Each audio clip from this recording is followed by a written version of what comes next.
Hey guys, day 3. So natapos na kami ng Disneyland yesterday. Ocean Park naman today. Hindi naman kami mag-iikot ng sobra-sobra because of the pagod. Sobrang pagod namin kahapon. Medyo over 12 hours kami sa Disneyland. Sulit. Dami naman puntahan. So, tara, samahan nyo kami as we go to Ocean Park. Hey guys, so, naghanap kami ng food. Nandito kami sa Nathan Road. Galing ng Chongqing Mansions. Tumawid kami. Yung street na to, sobrang daming pagkain. Pero, since it's still 9:30, konti pa lang yung bukas. May mga different restaurants, pero nakahanap kami dito in the evening. May mga pho, tapos mga noodles, and other stuff. Yeah. Nilis ng food namin. Alright. Maka-order lang namin. Ito na siya. Breakfast pho. So dito sa Nathan Road, ang daming pwedeng kainan. Hindi pa nga siya bukas lang. At least, pagkagaling namin dito, pagdating sa dulo, Shimsha Tube Station na, tapos doon kami dadaan papunta tawid sa Central. Tapos saka kami mag-Ocean Park. So, tayo nyo kung anong ganap natin doon. So, madali lang naman pumunta.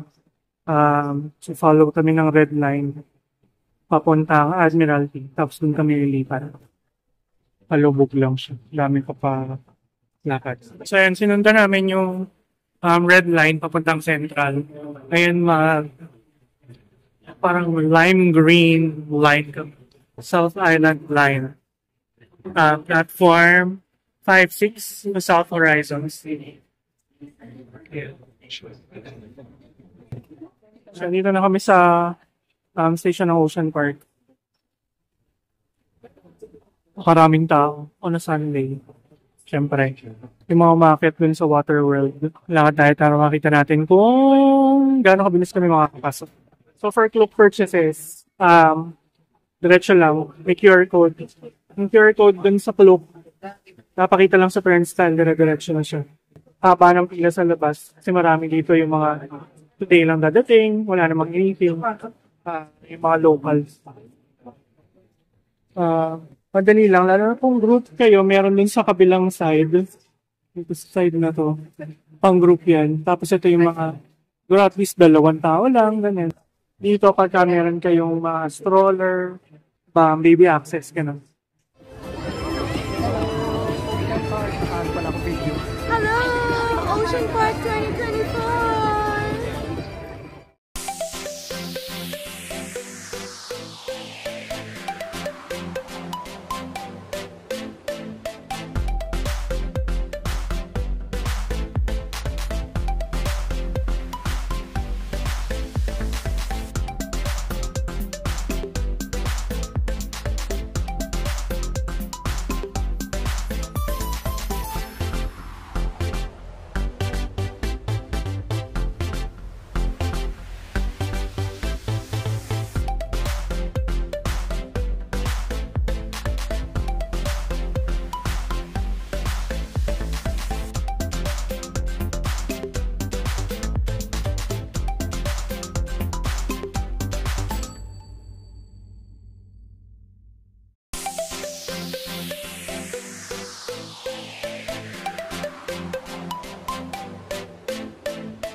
Sabi ko lang.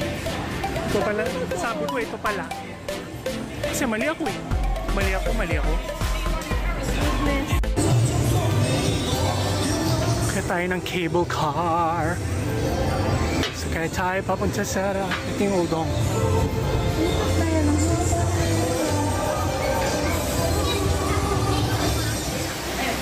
May hangin na artificial.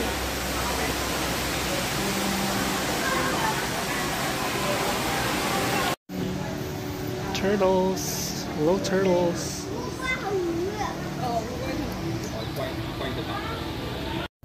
When you're scared of heights and you're riding a cable car sa taas ng Ocean Park.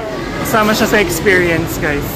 Nanginginig man tuhod ko at lamig na ng kamay ko, pero hindi ko na siya uulitin. Ang haba rin nung trip. Siguro mga 15 minutes. Ayan. Nasa mataas na part na kami ng Hong Kong. Amazing talaga mga jellyfish.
Tayo sa may Airport Express. Ayan ang view.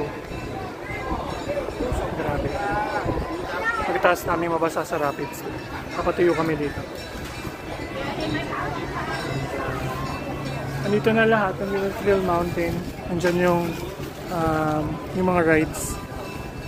Yung mga nasa gilid ng daan. Tapos doon kami kanina. Sa taas na yun. Dito natin lahat yan dyan.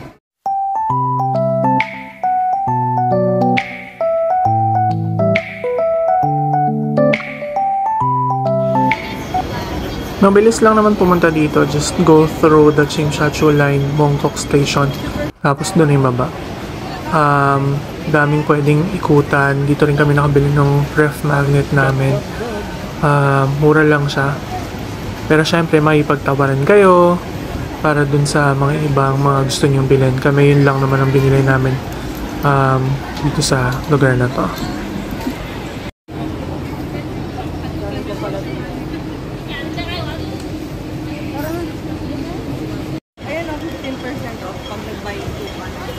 Regular apparel. New Balance. Adidas dun sa dulo. Jordans. Converse. Vans dun sa gibila. Tapos puro Nike.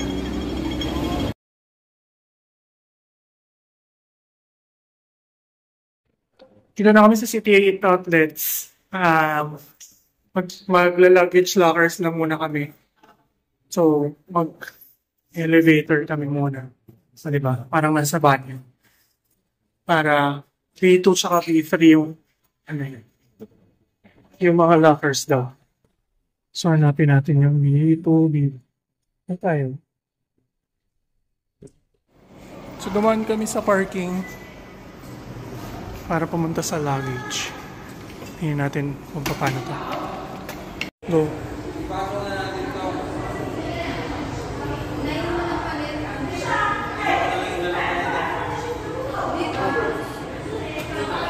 So, hirapan kami. Ang daming nagbabaggage dito.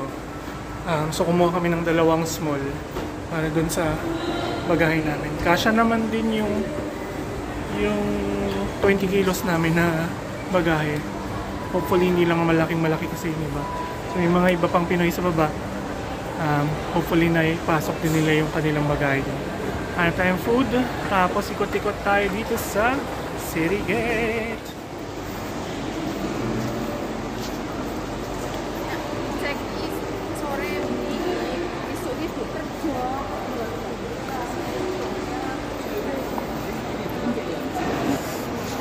Gates food. Gates food 50% off. Oh no. Gates food. Ralph Lauren. The Polo.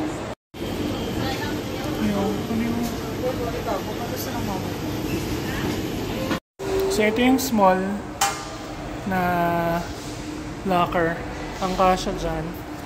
Itong bagahe namin maliit. Saka isang backpack. Kasi ito rin, isang buo lang na to. Kasya din dun sa loob.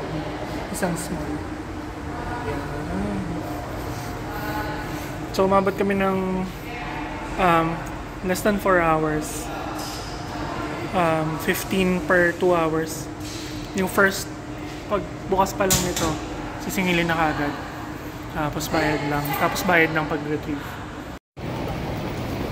So ito na yung City Gate area. Laki niya. MTR, meron dong babaan. Andito yung bukasan. Andyan din sa gilid yung mga bus. So magbabas kami, S1, papunta ng airport. Magpipicture lang kami dito sa Mannings.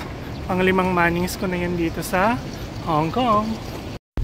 Saan namin sa S1. Hindi namin sure kung gaano kabilis. Pero yan lang yung City Gate. Sa taas kami. Na magandang view. Yan natin ko ilang minutes.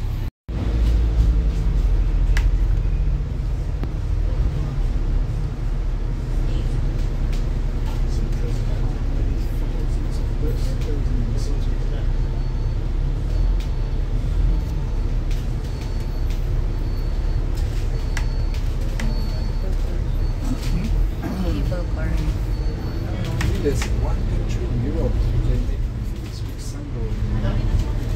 Oh, that one? Oh, they made all the pier. Ah, you mean the ferry? Last time.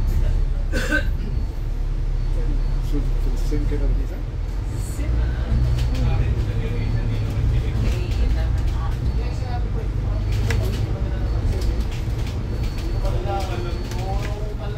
That's so colorful.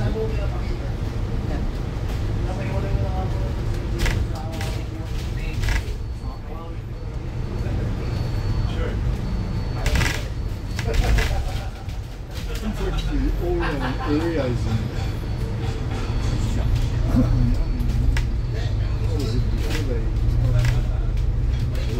nobody knows. It's like this for you. Yes. Don't you remember? I haven't taken a plane for ages. But 1 hour and 1 year and a half or 2 years ago when it flew. When they came. Yeah, China. I was in Japan here. China.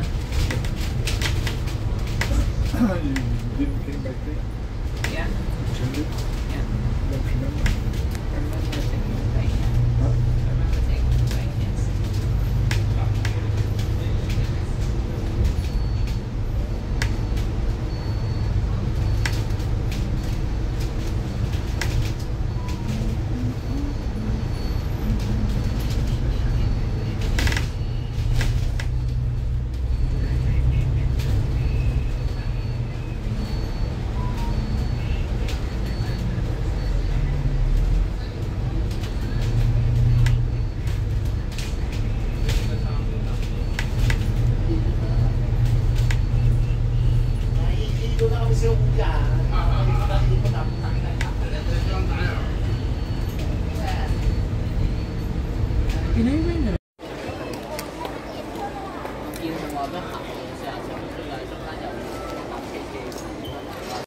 Ang hirap magantay ng flight. 8 o'clock pa lang. 10 o'clock pa yung flight namin pero wala pa kaming boarding gate. Maganda dito. Madali lang mag-ikot-ikot. Yan, may mga walkalator, ang daming pwedeng tambayan. May mga lounge na pwede kang humiga. Ang hirap lang dito kasi ang boarding gates dito nasa 500 plus. So, depende kung saan ka mapupunta na boarding gate. Yun lang yung pupuntahan mo. Medyo malayo lang yung lakaran. Pero hopefully magkaroon na kami. Our flight is in 2 hours. Pero wala pa lang kaming boarding gate. Woo! Napakalaking airport. Diyos ko. May baba pa. 9 levels yung airport. Depende kung saan kayo papunta. Kung anong airlines, doon gate. Ayan. Hanggang 530. Babe. Bakit muna kami? Kakain muna kami. At gutom na.